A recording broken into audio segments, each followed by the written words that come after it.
Hello everyone, my name is Naina and I am from the Bodhi Academy. So today we will continue with the chapter that is hydrocarbons. So in our last video we have seen about alkenes and some of its preparations. Now today we will start with the properties of alkenes.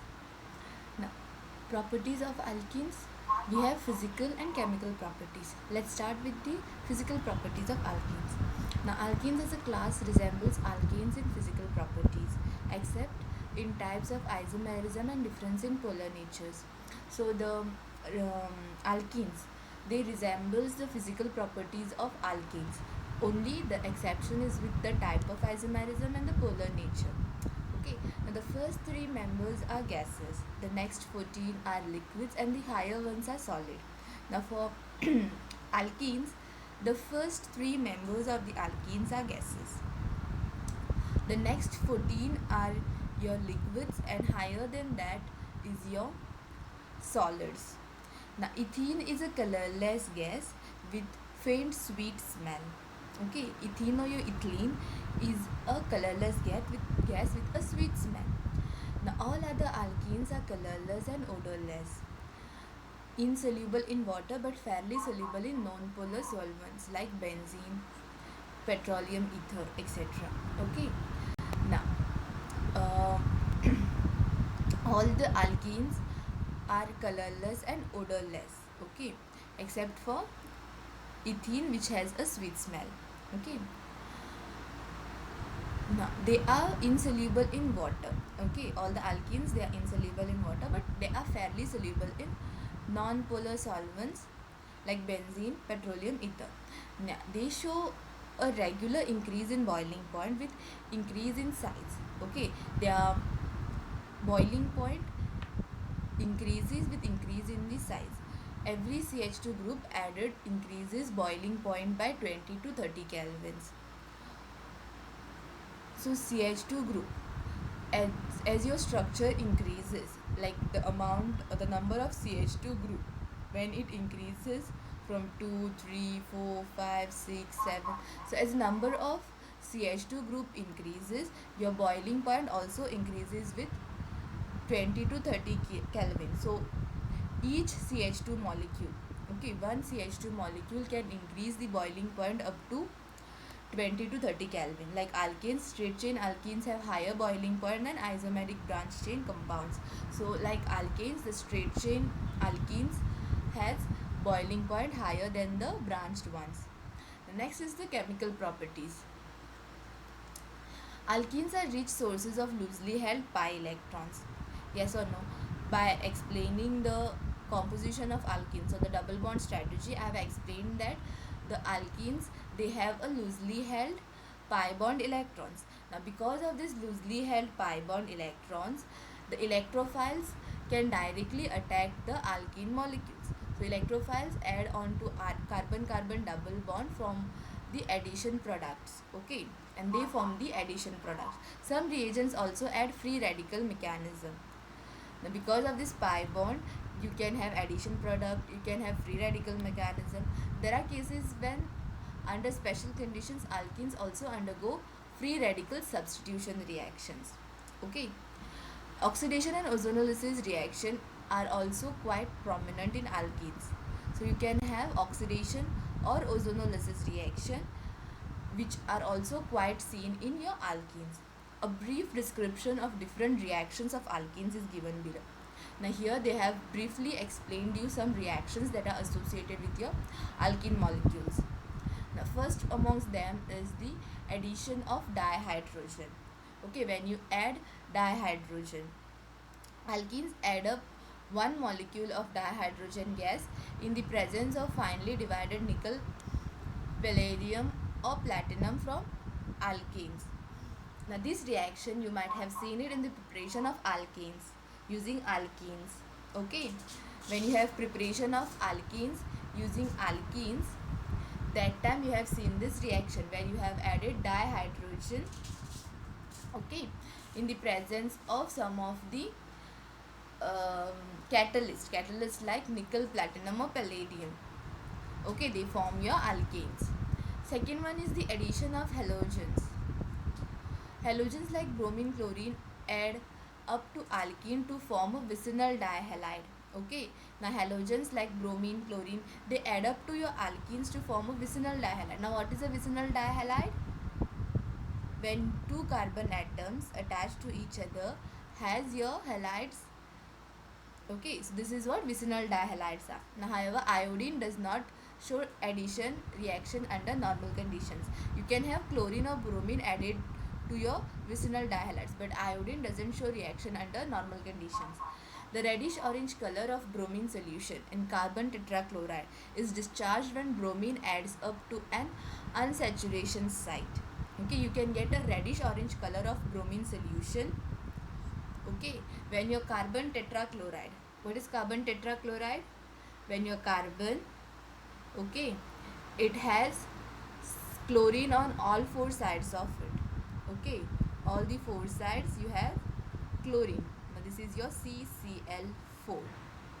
Okay, this is your carbon tetrachloride is discharged when bromine adds up to the unsaturation sites. Okay, now when your bromine replaces them, you get a reddish orange color का bromine solution. Now this reaction is called test of unsaturation. Now this is done to test the unsaturation. Addition of halogens to alkenes is an example of electrophilic addition reaction involving cyclic halonium ion formation, which we'll study in the higher classes.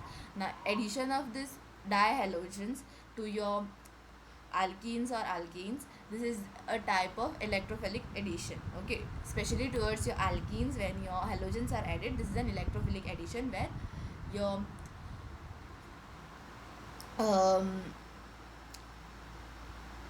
bromine or where your halogens, they act as an electrophile and they attack your nucleophilic site. Nucleophilic site is your electron rich site of the molecule, which is your pi bond. Okay, so you get a dibromo dichloro molecules. The addition of hydrogen halides. Hydrogen halides are your acids, your HCl, HBr, HI. Okay, now addition of these molecules. Now when hydrogen halides add up to alkenes to form alkyl halides, now they are added up to your alkenes to form your alkyl halides. So it is a conversion of hydrogen halides to alkyl halides. Now the order of reactivity is hydrogen iodide will react more than hydrogen bromide than hydrogen chloride. Now like addition of halogens to alkenes, addition of hydrogen halides is also an example of electrophilic addition. Now how you can add halogens directly to your alkenes? Similarly, your addition of hydrogen halides is also an electrophilic addition reaction. Now here we will illustrate this with an example of HBr to symmetrical and unsymmetrical alkenes, to both symmetrical and unsymmetrical alkenes. Now addition reaction of HBr to your symmetrical alkenes. When you add HBr to your symmetrical alkenes, addition reaction of HBr to symmetrical alkenes, similar groups attached to double bond takes place by electrophilic addition mechanism. Now here you can have CH2 double bond CH2. Now both the sides of double bond you have CH2 molecule. Now this is what we call as symmetrical, or for that matter here you can see CH double bond CH. Now both the CH carries methyl group at the end. This is also a symmetrical structure.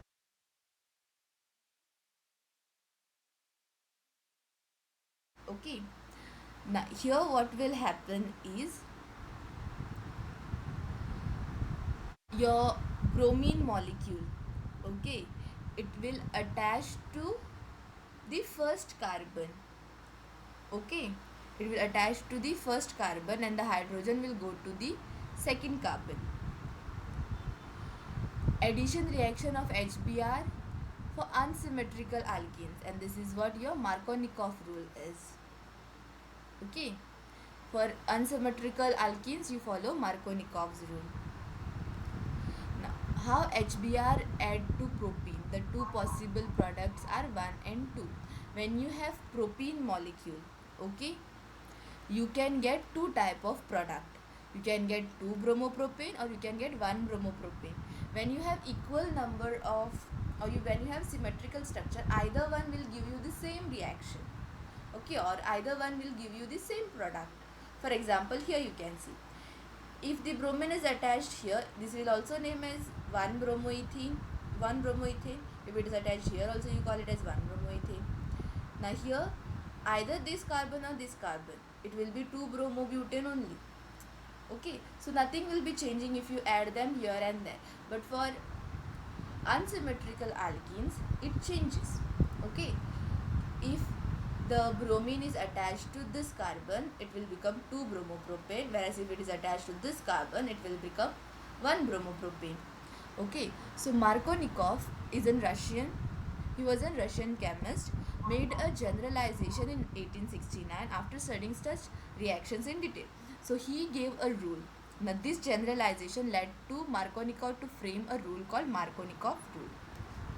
Okay, now he learned about these molecules, he learned about these reactions, he ruled, he gave or he framed a rule called as Markovnikov rule, so as to, if there is an unsymmetrical alkene, where your where your halogen will go and where your hydrogen will go. Okay, your halogen and hydrogen, when they break, where your halogen will go and where your hydrogen will go. Okay, now the rule states that negative part of the adenum, okay, adenum is your adding molecule, that is your HBr here. Okay, your HBr is your adenum, that is your adding molecule, gets attached to that carbon atom which possesses lesser number of hydrogen atoms. Okay, so according to this rule, according to Markovnikov's rule, it states that the negative part here, H in HBr, Br is the negative part, hydrogen is the positive part. Now, according to Markovnikov's rule, the negative part of the adenum will add to that part of the carbon which consists less number of hydrogen. So here less number of hydrogen is on second carbon. Here it has two hydrogen, here it has one hydrogen. So according to Markovnikov's rule, the product will be 2 bromopropane. Okay.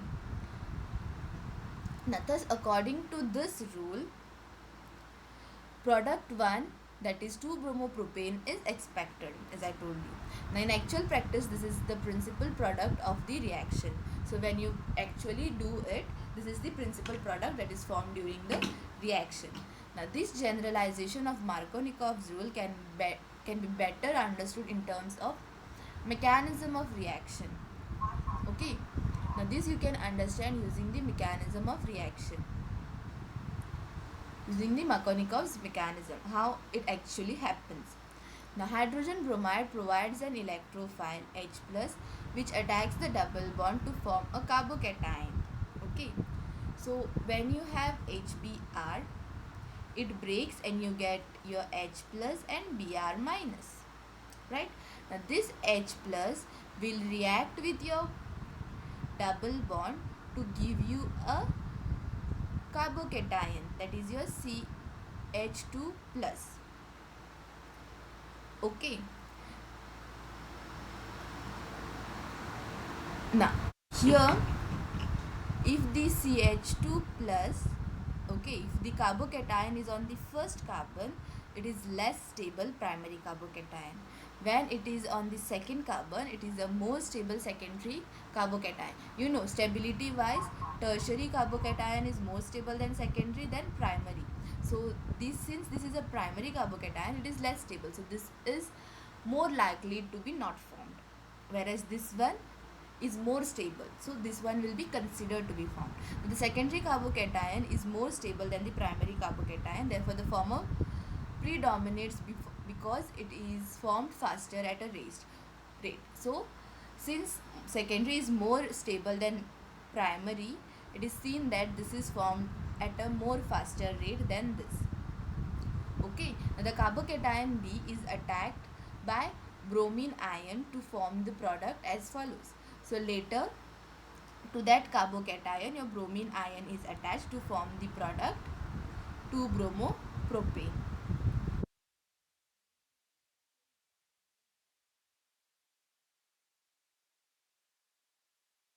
Your Markovnikov's rule.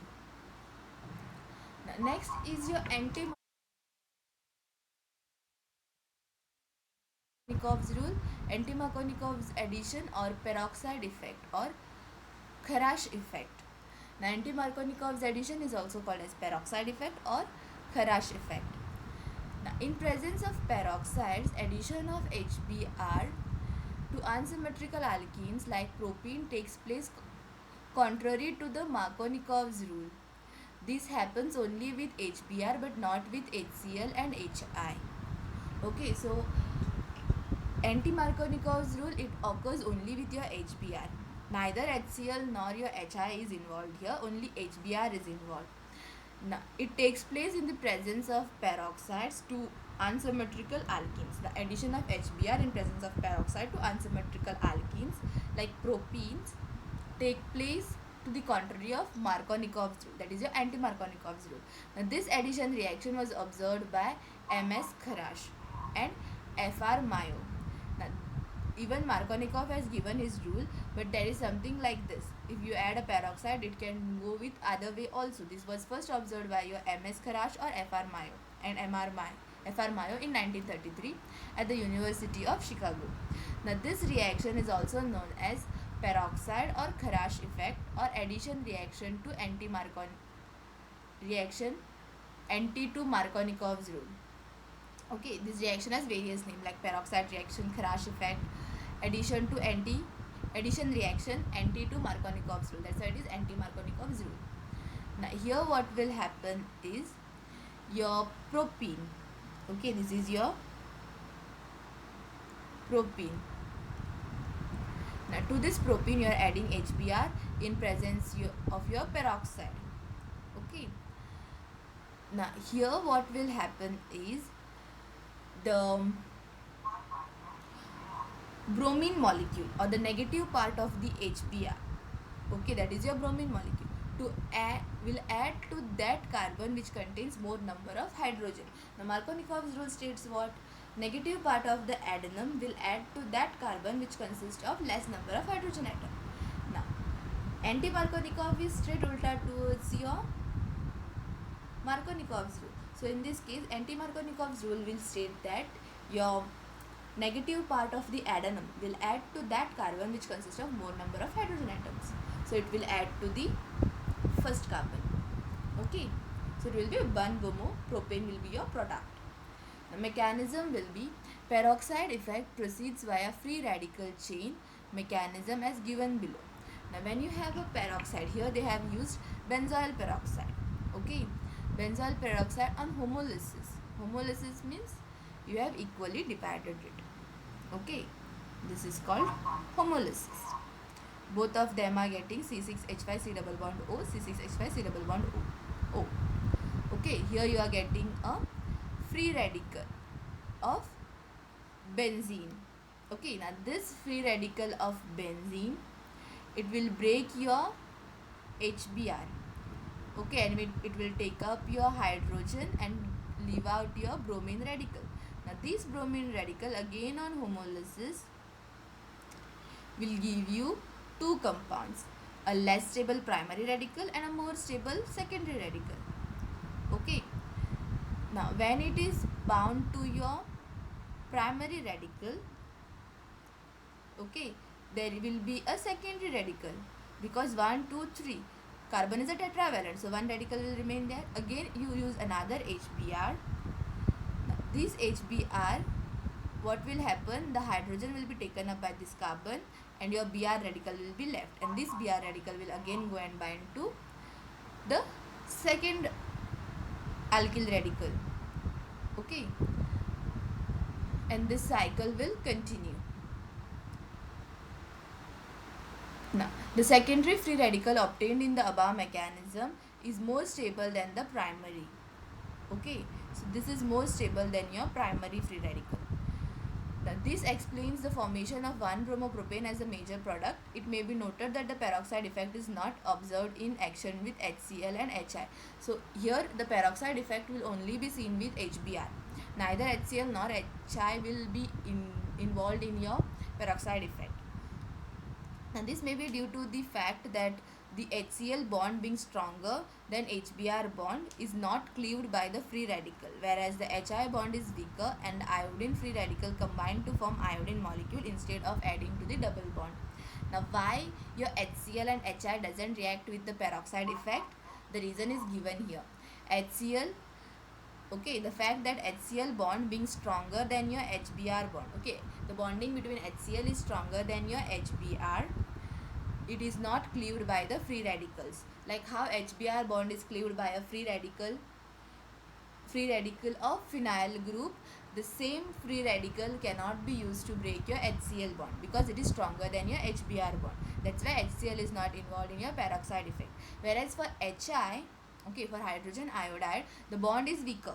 Okay, so it can be easily broken up. But iodine as a free radical, it doesn't combine with the double bond because iodine free radicals can combine with each other to form your iodine molecule rather than adding it to the double bond. So your HCl and Hi, one being a stronger cannot cleaved, other being weaker can be cleaved, but it is not necessary to be added up to the double bond. It can form an iodine molecule.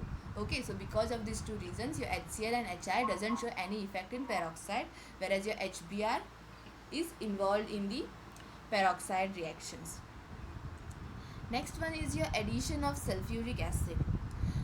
Cold concentrated sulfuric acid adds to alkenes in accordance with Markovnikov's rule to form alkyl hydrogen sulfate by the electrophilic addition reaction. Now when you have sulfuric acid here, H2SO4, this is your sulfuric acid.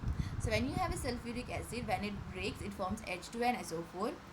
This also adds according to your Markovnikov's rule, that is your sulfate will add to that carbon which has less hydrogens, and whereas your hydrogen will add to that carbon which has more hydrogens. Okay,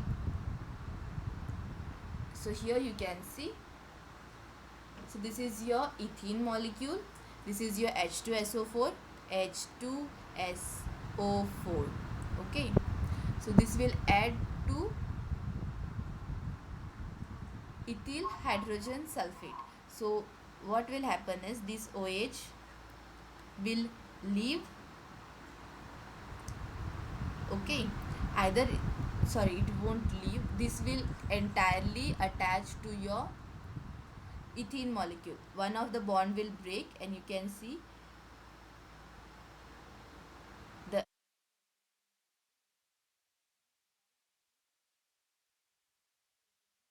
H5HSO4.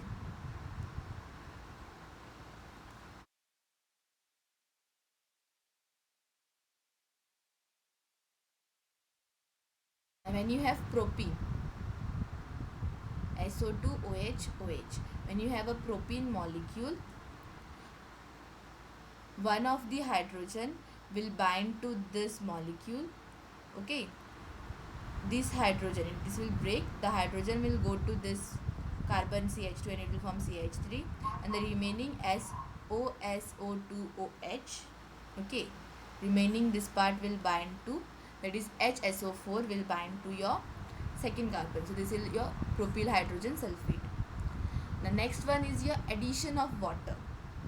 When you add water, in the presence of a few drops of concentrated sulfuric acid, alkenes react with water to form alcohols in accordance with Markovnikov's rule. Again, when you have water molecule, that is your H2O, this also adds according to Markovnikov's rule. Okay, so how it is added? Your water, it reacts in the presence of concentrated sulfuric acid, it forms your alcohol. Okay, and this is your propene, this is 2-methyl propene. Okay, on the second carbon you have a methyl group and then you have a double bond. Now, according to Markovnikov's rule, your OH will add to this carbon because it doesn't have any hydrogens associated with it. So OH and the hydrogen, the other hydrogen will pair up with this CH2. So it will be 2-methyl propan-2-ol. Okay, 1, 2, 3. So on the second carbon only you have a methyl group and your OH group. So it is 2-methyl propan-2-ol. Next one is the oxidation of alkenes. Okay, oxidation, alkenes on reaction with cold dilute aqueous solution of potassium permanganate that is your Bayer's reagent. Potassium permanganate is your Bayer's reagent. Produces vicinal glycols. Decolorization of KMNO4 solution is used as a test for unsaturation. Now, you can check whether your alkenes had converted into vicinal glycols by observing the decoloration of KMNO4 solution. Now, ethene, water molecule, oxygen, your dilute KMNO4, that is your potassium permanganate. You get, sorry, you get both, the double bond gets break up and you get OH added to it. So this becomes ethene 1,2-diol. This is a glycol. Okay. Again, same thing. Both the carbons will get OH and OH. So it will be propane 1,2-diol. Acidic potassium permanganate or acid potassium dichromate oxides alkenes to ketones and or acids depending upon the nature of alkene and the experimental conditions. So if you have a acidic potassium, okay, they can convert your alkenes into ketones or acids depending upon the nature of the alkene which is used. Okay, for example, 2-methylpropene in presence of acidic KMNO4 you can get your ketone, that is your propane to one, whereas when you have a butene you can get ethanoic acid. So depending upon the alkene that you are using you can get ketones or any kind of acids. Seventh one is your ozonolysis. Now what is your ozonolysis? It is something to do with your ozone. Ozonolysis of alkenes involves the addition of ozone molecule to alkene to form ozonoid and the cleavage of the ozonoid by ZnH2O to smaller molecules. Now, ozonolysis of alkenes involves addition of ozone. So to an alkene you will be adding a ozone molecule. Okay, and when you add the ozone molecule to an alkene you form an ozonoid. Okay, then this ozonoid is breaked using ZnH2O into smaller molecules. Okay, for example, propene, when you add ozone to it, okay, so how it will be added? The double bond will break and to this double bond 3 oxygens will be added. Okay, like this, like a house. The double bond will break and to this double bond your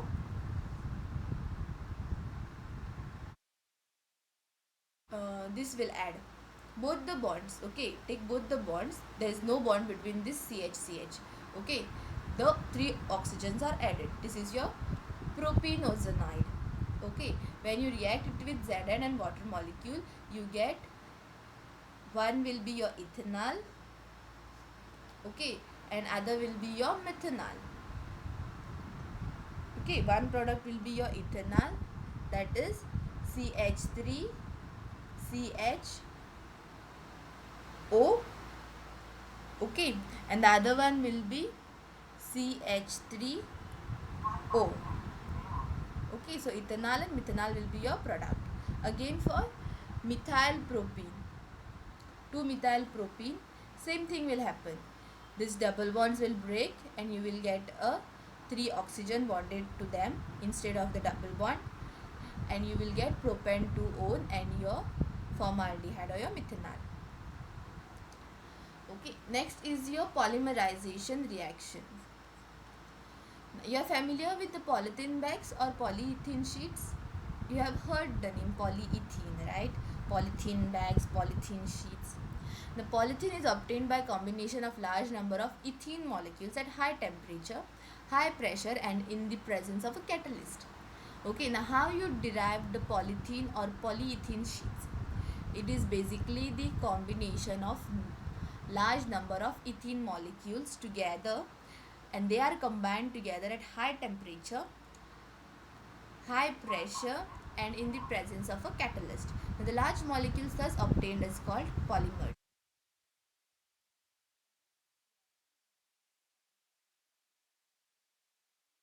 Bonds form from which polymers are made are called as monomers. Okay, For example, polyethene. Okay, it's your ethene molecule, many ethene molecules combining together. So one ethene molecule, that is CH2 double bond CH2. Okay, this is your monomer. Okay, when you have n number of CH2 double bond CH2 combining together at high pressure, high temperature and catalyst, it forms your polythene. Again, same for your polypropylene.